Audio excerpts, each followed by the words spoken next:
Having talked briefly about consecutive without notes is not about translating information verbatim, parrot-fashion.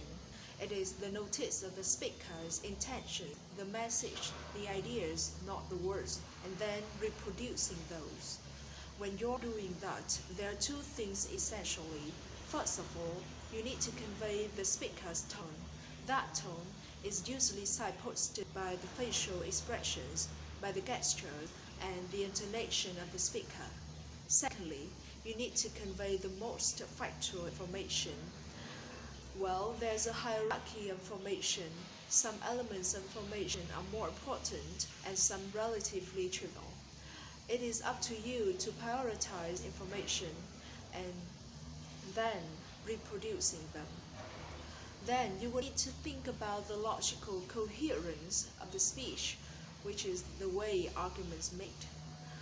It is usually signposted by the linking words, for example, and, or, but, however.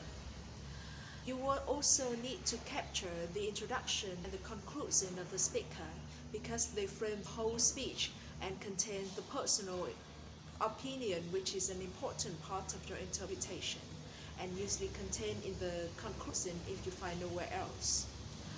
It is also important for you to capture the big picture to make sure that you're not giving distorted information or mixed information without placing them in a context or touching the understanding of where you are in. So big picture is very important. So to sum up then, what you do in consecutive without notes is listening to the speaker, analyzing the ideas, recognizing the structure, and then delivering to your audience, trying to achieve the same effect that on the audience that the speaker has on you. Now we'll be about the practice of consecutive without notes. So when you practice consecutive without notes, it is important, so you will need suitable materials. Some speeches are more suitable than others. If you're a trainee interpreter, it is the best way for you to get together with your fellow trainees and write speeches for each other. The way to write excellent speeches you learned in the public speaking, so I will not repeat that information here. But to sum up then, your speeches need to be very short, about 2 to 3 minutes long, and they need to contain a very clear structure to help you along with your analysis. It also needs to have a clear personal opinion which will make your speech more lively and engaging. Avoid adding too many facts, figures, names, and dates because it simply can overload your memory and you cannot remember all of them while actively listening. However, with practice, you can build up to relatively long speeches, about 5 minutes at a time. Gradually, the speeches can be more abstract, the ideas can be more complex and contain a few facts and figures, names and dates. So with all of this will be possible if you practice assiduously. Here is one example speech. Ladies and gentlemen, if you spend a year training as an interpreter, you're probably inspired to join this profession. You're probably thinking of yourself of what makes an interpreter. Well, you may think good communication skills, good presentation skills, good language skills, confidence, or how to grow up bilingual with travel art, etc. Let me tell you that no, none of these qualities makes you an interpreter. Based on my years of experience and extensive search in the English books in Pruso, I can tell you that there's a number of things that many interpreters have in common. and I'm going to share with you the secrets of what you need to be to be good interpreters. So number one, you probably need to be a Virgos or Geminis.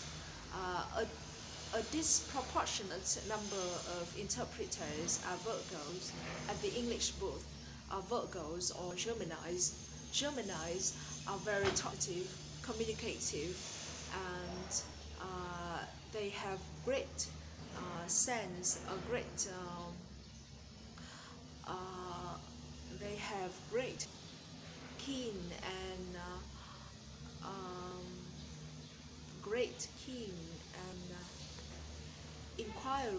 inquiry intelligence, very analytical intelligence. They're very good at looking at both sides of an argument, so that makes them good interpreters. Virgos are known to be professionals in the zodiacs. They are very meticulous, they are very good at looking at details, and their sense of fairness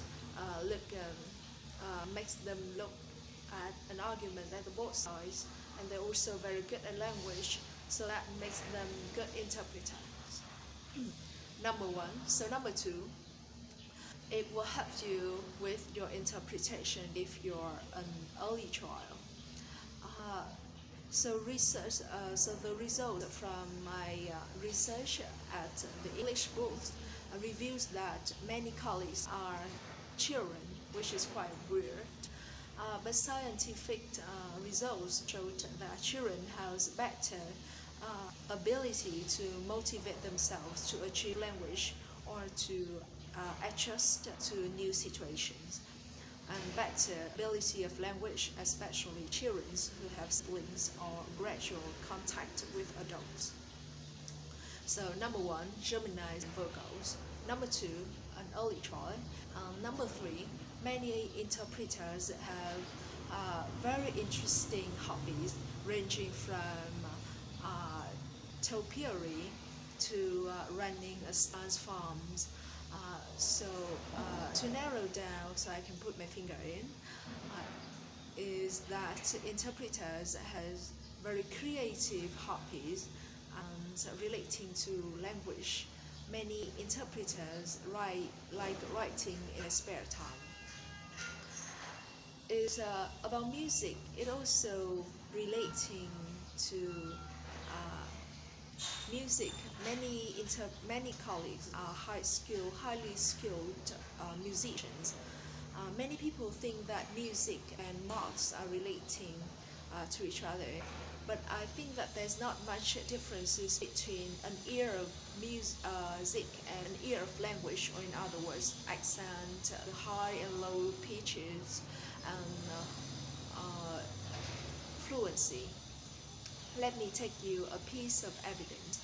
In China, the Chinese language is a language of tone with a high and low pitches and fluency. So a much greater proportion of population has perfect pitch than the UK.